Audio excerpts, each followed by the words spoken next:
देखिए तस्वीरें इस वक्त देख रहे हैं मुख्यमंत्री योगी आदित्यनाथ जो लगातार जायजा ले रहे हैं कुंभ का। 13 जनवरी से महाकुंभ की शुरुआत हो रही है। 12 साल में महाकुंभ आता है और महाकुंभ इस बार ना सिर्फ भव्य है बल्कि उसकी तैयारियां भी बहुत अलग है। इसके पहले जब 12 साल पहले 2013 में महाकुंभ हुआ था, इस बार का जो महाकुंभ है वो बहुत अलग है। बाकायदा जो महाकुंभ क्षेत्र है उसको ही एक अलग जिला बना दिया गया है। तमाम तैयारियों को देखते हुए योगी आदित्यनाथ हर दिन अधिकारियों के साथ मीटिंग हो रही है। कितनी तैयारियां हो चुकी हैं, कहां कौन सा काम बाकी है, इसको लेकर के खुद निरीक्षण किया जा रहा है योगी आदित्यनाथ की ओर से। क्योंकि महाकुंभ जहां पर सिर्फ देश ही नहीं बल्कि विदेशों से भी लोग पहुंचते हैं आस्था की डुबकी लगाने के लिए। 5 शाही स्नान है। शाही स्नान मुख्य तौर पर अहम होते हैं। उस दौरान जो व्यवस्थाएं हैं वो चुनौतीपूर्ण होती हैं क्योंकि एक के बाद एक जो 13 अखाड़े हैं वो स्नान करते हैं और वहां पर जो व्यवस्थाएं हैं वो सुनिश्चित रहे, वो वहां पर कोई भी समस्या ना आए। ये एक और भी बड़ा काम प्रशासन के लिए होता है, इसलिए हर एक तैयारियों को खुद योगी आदित्यनाथ देख रहे हैं। सीएम योगी आदित्यनाथ जो प्रयागराज के दौरे पर है, बायो सीएनजी प्लांट का वो इस वक्त निरीक्षण भी कर रहे हैं। बाकायदा एक मॉडल वहां पर है कि जो प्रयागराज में कुंभ है वो जब पूरी तरह से जो कुंभ हर एक वहां पर चाहे डोम सिटी हो या तमाम वो चीजें हो जो नए तरह से इस बार लगाई जा रही हैं, उसको लेकर के जो तैयारियां हैं वो पूरी हो रही हैं। और मीनाक्षी के पास चलते हैं। मीनाक्षी इस वक्त मौजूद है ग्राउंड जीरो पर। मीनाक्षी, मुख्यमंत्री योगी आदित्यनाथ प्रयागराज में मौजूद हैं, वहां पर अभी क्या हो रहा है? क्या आगे मुख्यमंत्री का कार्यक्रम आज रहने वाला है प्रयागराज में? बिल्कुल, देखिए पुनीता, लगभग 12 बजे मुख्यमंत्री योगी आदित्यनाथ पहुंच गए हैं और इसके साथ ही नैनी में एक बायो प्लांट है जिसका उद्घाटन करने वाले हैं। उसके बाद संगमनोज जाएंगे क्योंकि संगमनोज सबसे ज़्यादा पसंदीदा क्षेत्र माना जाता है जहां पर जो शाही स्नान होते हैं। अब वहां पर किस तरीके की तैयारियां की गई है इसका वो जायजा लेने वाले हैं। इसके साथ ही अधिकारियों के साथ मीटिंग करेंगे, उन्हें दिशा निर्देश भी जारी करेंगे क्योंकि अब बहुत ज़्यादा वक्त रह नहीं गया है। महाकुंभ की तैयारियां किस तरीके से चल रही है ये तमाम जानकारियां लेने के लिए मुख्यमंत्री योगी आदित्यनाथ एक बार फिर से पहुंच चुके हैं और दिसंबर में ये उनका 5वां दौरा है जब वो पहुंचे हुए हैं कुंभ नगरी में और यहां पर आकर के अधिकारियों के साथ बातचीत करेंगे, समझेंगे कि अभी और कुछ काम बाकी तो नहीं रह गया है। हालांकि अगर हम टेंट सिटी की तरफ जाएं, यानी कि जहां पर अखाड़े उस तरफ जाए तो काम इतना ज्यादा बाकी नजर नहीं आता है, लेकिन अभी कुछ चीजें हैं जो करना बाकी है। उसी के अलावा मेला क्षेत्र और अरेल क्षेत्र, वहां पर किस तरीके की तैयारियां की गई है, तो मुख्यमंत्री योगी आदित्यनाथ सभी जगह का जायजा लेने वाले, अधिकारियों के साथ मीटिंग करने वाले हैं, दिशा निर्देश भी जारी करने वाले हैं और इन दिशा निर्देशों के साथ साथ साफ यही कहा जाएगा कि 4 से 5 जनवरी तक सभी कार्य पूरे कर लिया जाए क्योंकि 13 जनवरी से महाकुंभ की शुरुआत हो जाएगी। अब महाकुंभ की शुरुआत होने के पहले लगभग जो काम आधे अधूरे रह गए थे वो नहीं होने चाहिए क्योंकि पिछले बार जब मुख्यमंत्री योगी आदित्यनाथ 23 दिसंबर को आए थे तब 23 दिसंबर को उन्होंने अधिकारियों के साथ मीटिंग की थी। अधिकारियों ने बताया था कि आखिरकार अभी कौन कौन से काम हैं जो बाकी रह गए हैं और अब एक बार फिर से मुख्यमंत्री योगी आदित्यनाथ के द्वारा जो 23 दिसंबर को निर्देश दिए गए थे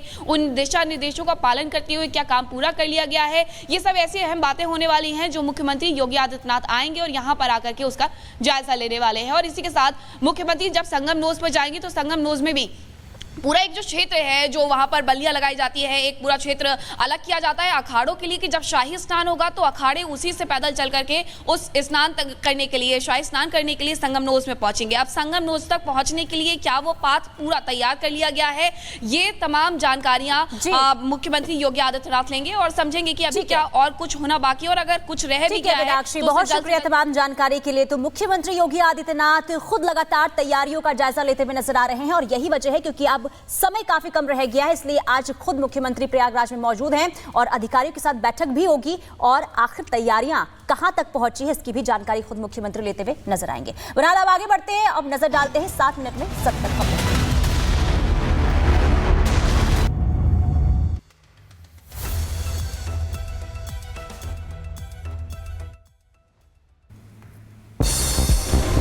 थोड़ी देर में दिल्ली के हनुमान मंदिर पहुंचेंगे अरविंद केजरीवाल। पूजा के बाद ग्रंथि योजना की करेंगे शुरुआत। योजना को लेकर जमकर हो रहा है घमासान। आपकी योजना पर बीजेपी का हमला, कहा केजरीवाल ढोंग कर रहे हैं, केजरीवाल सच्चे क्यों नहीं? कट्टर बेईमान पापी आपका कन्वीनर अरविंद केजरीवाल हमारे दिल्ली के बच्चों को भी नहीं बख्शेंगे। बीजेपी का आप और अरविंद केजरीवाल पर जोरदार हमला, कहा आपने राजनीतिक तौर पर किया बच्चों का इस्तेमाल। दिल्ली के बच्चों को ओछी घटिया गंदी राजनीति करते हुए उनका इस्तेमाल करना कोई अगर सीखे तो अरविंद केजरीवाल और मुख्यमंत्री आतिशी मार्लेना से। कपिल मिश्रा ने ट्वीट कर केजरीवाल पर साधा निशाना और कहा कि 10 साल तक केवल मौलानाओं को पैसे दिए गए, केजरीवाल पर कोई भरोसा नहीं। केजरीवाल के खिलाफ बीजेपी ने जारी किया पोस्टर, लिखा चुनावी हिंदू केजरीवाल।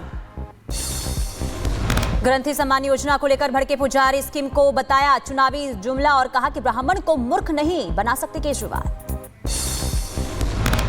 ये सिर्फ वोट के लिए किया जा रहा है, बाकी कोई कुछ नहीं करेगा।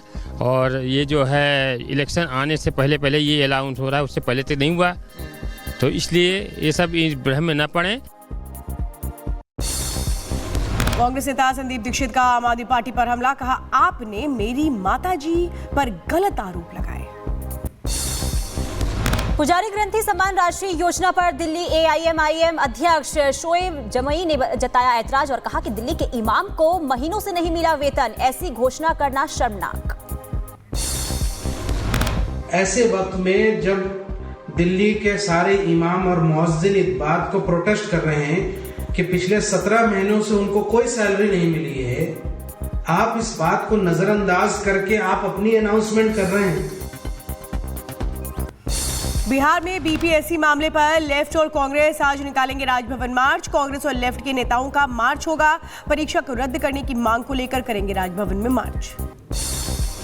पटना में छात्रों के प्रदर्शन को लेकर बोले बिहार के डिप्टी CM सम्राट चौधरी और कहा कि BPSC एक स्वतंत्र संस्थान, छात्रों के हित में निर्णय लेने की पूरी छूट। एक ऑटोनॉमस बॉडी है, वो स्वतंत्र है, पूरी तरह सरकार उनको फ्री हैंड दिए हुए है, वो निर्णय ले। छात्रों के हित को, छात्रों के संबंध में कोई भी निर्णय लेने के लिए वो स्वतंत्र। BPSC मामले पर बोले बिहार के मंत्री नीतीश मिश्रा, कहा अगर छात्रों ने वरिष्ठ अधिकारियों से मिलकर अपनी बात रखी है तो उन्हें सरकार के फैसले का इंतजार करना चाहिए।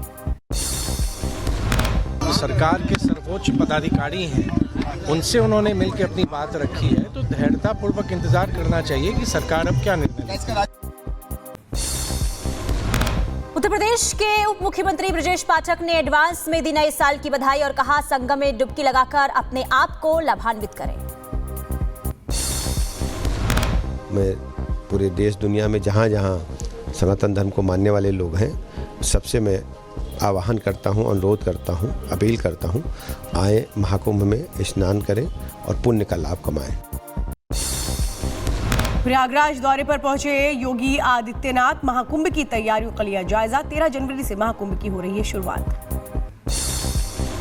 संभल की चंदौसी में मिला एक और प्राचीन मंदिर, आसपास के लोगों में खुशी का माहौल। पुरातत्व विभाग जल्द आ सकता है मनोकामना कुंड। संभल में पुलिस चौकी बनने का काम तेजी से जारी, दीवार बनाने का काम पूरा। इलाके में भारी संख्या में रैपिड एक्शन फोर्स की तैनाती, 72 घंटे पहले शुरू हुआ था काम। मध्य प्रदेश के जबलपुर में यूट्यूबर एल्विश यादव के कार्यक्रम का विरोध, कई संगठनों ने दर्ज कराई शिकायत। राष्ट्रीय बजरंग दल ने एल्विश यादव को बताया नशे का सौदागर। यूपी के फतेहपुर में युवक ने ईसाई धर्म अपनाने पर भड़का हिंदू संगठन, युवक का सिर मुंडवाकर पूरे गांव में घुमाया, साथ ही मारपीट भी की। मामले में पुलिस को दी शिकायत।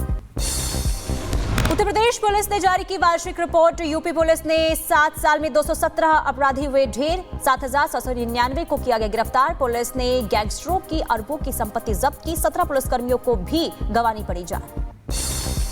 दिल्ली में बांग्लादेशी घुसपैठियों के खिलाफ अभियान जारी, दिल्ली पुलिस ने 2 बांग्लादेशी घुसपैठियों को किया डिपोर्ट, 1 बांग्लादेशी को पुलिस ने किया गिरफ्तार।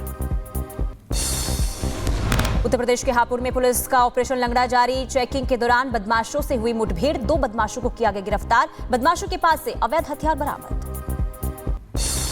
यूपी के रामपुर में फर्जी नियुक्ति करने के आरोप में सेवानिवृत्त प्रधानाध्यापक गिरफ्तार, महिला शिक्षक की कराई थी फर्जी नियुक्ति। मणिपुर में हथियारों और गोला बारूद का जखीरा बरामद, अमेरिका में बनी M16 राइफल, 2 असॉल्ट राइफल समेत लाथोड़ बम मिला है, मामले की जांच लगातार जारी है। राजस्थान के जोधपुर में पुलिस ने ड्रग्स की बड़ी खेप की जब्त, 5 क्विंटल ड्रग्स के साथ 2 आरोपी गिरफ्तार।